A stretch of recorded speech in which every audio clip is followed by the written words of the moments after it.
Eden gardens থেকে উদ্ধার হলো এক তরুণের ঝুলন্ত দেহ। পুলিশ সূত্রের খবর, মৃতের নাম ধনঞ্জয় বারিক।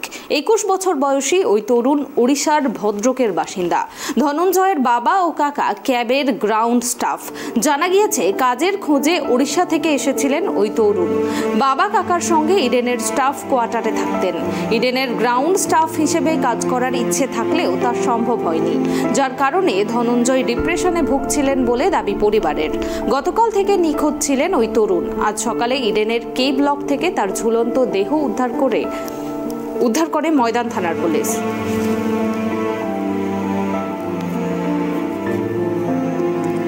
আমরা এই বিষয়ে বিস্তারিত জানবো। এই মুহূর্তে আমার সঙ্গে টেলিফোন লাইনে জুড়ে আছেন ট্রাইব টিভির প্রতিনিধি কলকাতা থেকে অভ্রদীপ।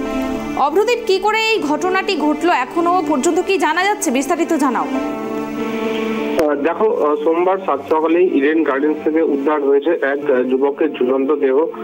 সোমবার সকাল 7:30 নাগাদ ইডেনের গ্যালারির কে ব্লকে এই যুবকের ঝুলন্ত দেহ দেখতে পান সিএবির একজন গ্রাউন্ড স্টাফ। সিএবির গ্রাউন্ড স্টাফের দৈরত বাড়ি প্রথম দেখতে পান এই ঝুলন্ত দেহ, এবং এই ব্লকের উপরের টায়ারে দেহটি ঝুলে আছে।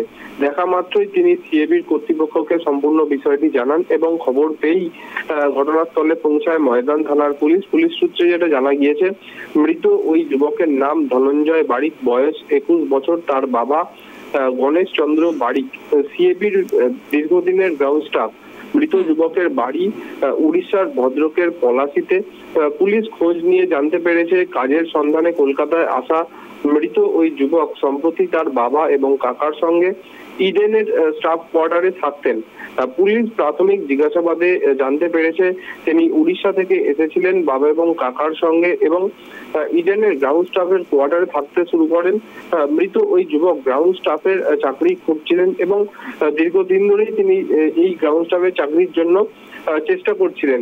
তবে যেটা জানা যাচ্ছে পুলিশ সূত্র মারফত, ভ্যাকেন্সি তৈরি না হওয়ায় তিনি কিন্তু অবসাদে ভুগছিলেন বহুদিন ধরে।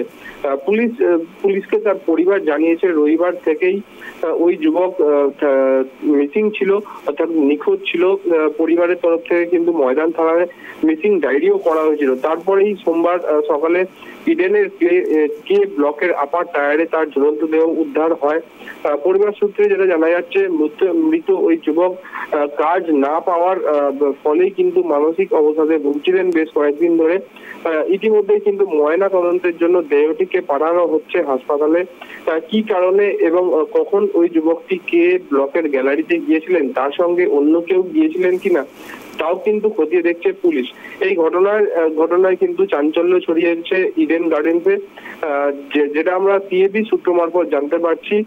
সিএবি সভাপতি স্নেহাশিস গঙ্গোপাধ্যায় জানিয়েছেন, সকালেই তিনি এই ঘটনার খবর পেয়েছেন। মৃত ওই ব্যক্তির সিএবির কর্মী নন, শুনেছি তিনি আমাদের একজন মালির পুত্র।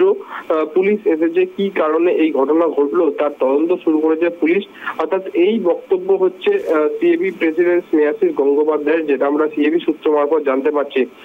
তার পাশাপাশি সোমবার কলকাতা লিগের ইস্ট বেঙ্গল বনাম ক্লাব টাউনের ম্যাচ ছিল এই ইডেন গার্ডেন্সে। তাই সকালে এই ইডেনে এসে পৌঁছান দুই দলের ক্রিকেটাররা। গ্যালারিতে মানুষের দেহ ঝুলন্ত অবস্থায় দেখে কিন্তু আতঙ্কিত ও বিস্মিত হয়ে পড়েন এই যারা ক্রিকেটার এসেছিলেন খেলতে।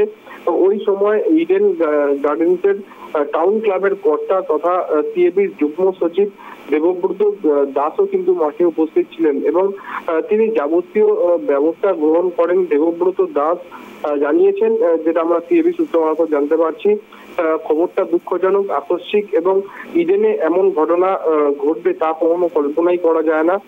ছেলেটি গত কয়েকদিন ধরে আমাদের এখানেই ছিল, যেমন এখানকার মালিরা থাকে তাদের সঙ্গে পরিবারও তার পরিবারের সঙ্গেই তিনি থাকতেন এবং উড়িষ্যা থেকে এসেছিল কাজের সন্ধানে। যে এমন ঘটনা ঘটাবে কি করে বুঝবো, কি করে হলো এবং পুলিশ বলতে পারবে। আমরাও ঘটনাটি খতিয়ে দেখছি। অর্থাৎ একদিকে যেরকম পুলিশ তদন্ত শুরু করেছে, ময়দান থানা তদন্ত শুরু করেছে, অন্যদিকে কিন্তু সিএবি তরফ থেকেও কিন্তু খোঁজ খবর নেওয়া হচ্ছে এই ঘটনাটি কিভাবে ঘটলো। পুনামি, ধন্যবাদ অভ্রদীপ। আপনাদের আরও একবার জানিয়ে রাখবো, ইডেন গার্ডেন্স থেকে উদ্ধার হয়েছে এক তরুণের ঝুলন্ত মৃতদেহ এবং জানা গিয়েছে মৃতের নাম ধনঞ্জয় বারিক। 21 বছর বয়সী ওই তরুণ ওড়িশার ভদ্রকের বাসিন্দা। সে তার বাবা ও কাকার সাথে তার বাবা ও কাকা সিএবির গ্রাউন্ড স্টাফ এবং তাদের সঙ্গেই তিনি থাকছিলেন এবং কাজের খোঁজেই ওড়িশা থেকে এসেছিলেন ওই তরুণ এবং গ্রাউন্ড স্টাফ হিসেবে কাজ না পাওয়ায় তিনি অবসাদে ভুগছিলেন এবং তারপরেই এই সিদ্ধান্ত বলেই জানা যাচ্ছে পরিবারের পক্ষ থেকে।